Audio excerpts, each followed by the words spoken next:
merah ya. Mm-mm. Hmm. Nah, Mbak, Iya, iya Pak. Mm-mm. ketahui hal ini dalam artian akibat akibat akta yang diterbitkan atau dikeluarkan oleh Notaris M sehingga terjadi perubahan kepengurusan komposisi di PT CCK ini, langkah apa yang selanjutnya Mbak lakukan? Selain tadi kan di awal sudah saya sampaikan Mbak melakukan pengaduan ke MPD. Benar, benar.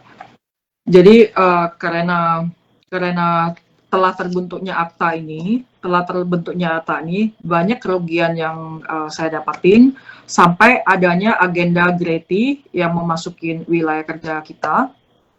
Sampailah saya melaporkan ke Barreskrim terhadap tindakan-tindakan kerugian yang saya alamin tuh di di bulan Januari. Jadi akta ini itu yang dibentuk 28 Desember 2023, 15 hari setelahnya ditangkap di China. 15 Oke, hari setelahnya oke, oke, oke. ditangkap di China di gedung KJRI oleh fungsi imigrasi. Nah, di tanggal 21 itu kan meminta legis ya ke Ya, KJRI. ya, ya, ya. Jadi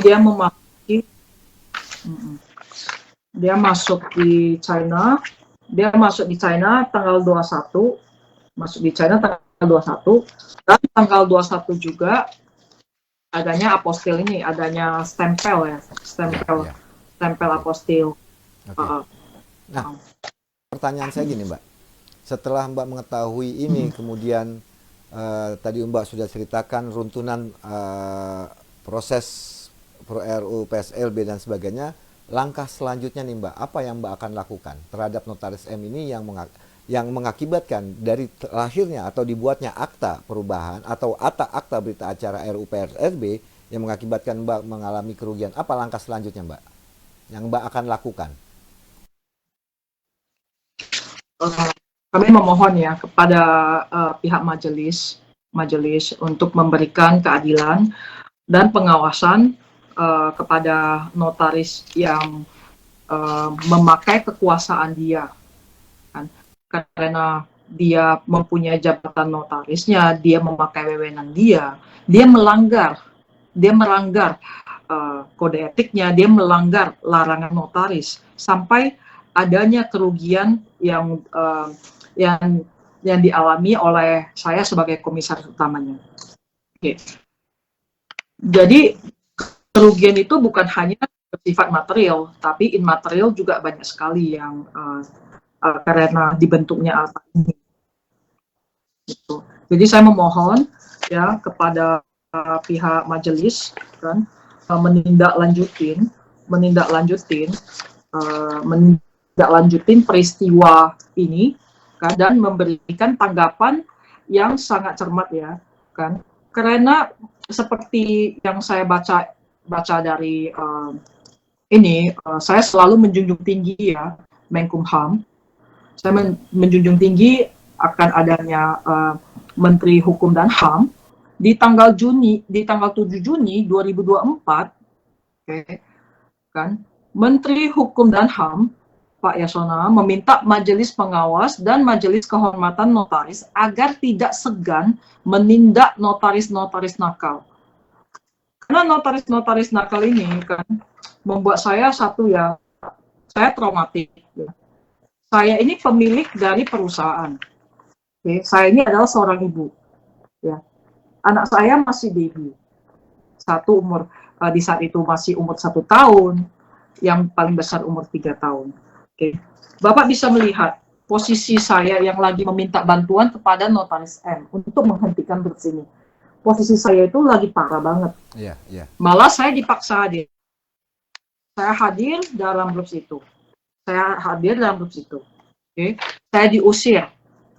Semestinya kalau Notaris M ini punya hati kemanusiaan, kan, yang saya dia tidak akan membuat dan membantu dan memfasilitasi 2 orang kriminalitas dari direktur dan dewan komisaris ini. Jadi saya ini agak ini sudah maksudnya udah jatuh tangga, malah diinjek-injek lagi. Saya menceritakan kesedihan saya kepada notaris MI, meminta bantuan dia di tanggal 20 Desember. Saya dicemooh-cemooh, saya disuruh pulang, kamu jaga anak saja. Tanggal 28 Desember, saya hadir, malah saya diusir, dan dia memakai wewenang dia mencetak ya, memakai wewenang dia menghilangkan, mencetak, dan 28 Desember ini membuat akta baru. Di dalamnya bahwasanya saya tidak berhak lagi atas posisi komisaris utama.